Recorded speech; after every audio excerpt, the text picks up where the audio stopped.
elmegyünk egy állatkereskedésbe, ott beleszeretünk, és akkor gyorsan megvesszük, mert a kisgyerekünk sírva megy ki anélkül, és akkor az a tengeri malacka, az valahol született, utána 2-3 kézen átment, bekerült egy kereskedésbe, ott teljesen máshonnan összejövő másik állatkákkal összekeverték, hazavisszük, borzasztó aranyos, és csak a harmadik, meg a negyedik napon megbetegszik.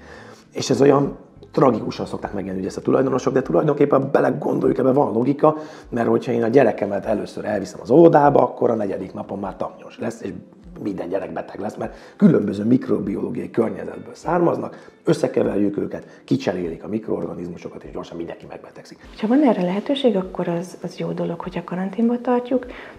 Nyilván az összeszoktatásnak is ugye fokozatosnak kell lennie, tehát hogy semmiképpen se helyezzük be az új malackát rögtön a régi társ mellé, vagy hát a régi malacunk mellé. Ha van rá lehetőség, akkor én mindenképpen javasolnám, hogy karanténba tartsuk egy 3-4 héten keresztül. Ha fiatal tengeri malac, új tengeri malac kerül hozzánk, látogassunk meg az állatorvost. Vizsgálja meg, nézze meg, hogy van-e vele bármiféle látványos panasz.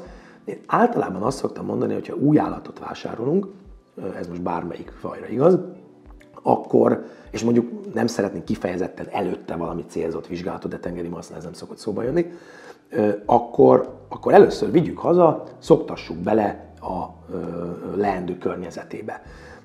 Ugye, hogyha valami látványos tünetet mutat azonnal, akkor értelemszerűen azzal lehet, hogy rögtön állatorvoshoz kell fordulni, de ha ránézésre úgy néz ki, hogy jól van, akkor adjunk neki egy 10-14 napot, amíg megszokja az új környezetet, megszokja az új takarmányozást, megbarátkozik az új helyzettel, illetve ez egy kicsit olyan inkubációs idő is, hogyha esetleg hordoz valamilyen problémát, akkor ennyi idő alatt azért már lehet, hogy az valamilyen szinten jelentkezni fog.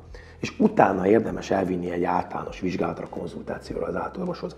Azért nem előtte, mert az simán előfordulhat, hogy az állatkereskedésben menet beúrunk az állatorvoshoz, megnézi az állatorvos, nem lát rajta semmit, majd egy 10-12 nap múlva már egy picit elkezd mondjuk tüsszögni, mert az az időszak, ami alatt a kicsit meggyengült ellenálló képességé már át tudnak törni a kórokozók.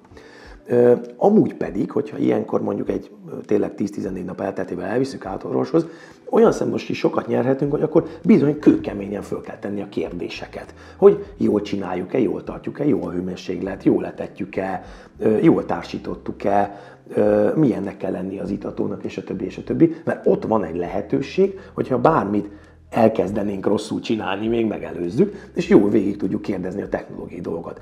Ez vice versa igaz, tehát ezt az állatorvosnak is illik szépen kikérdezni, hogy igen, mivel tetszik etetni, igen, milyen az elhelyezés.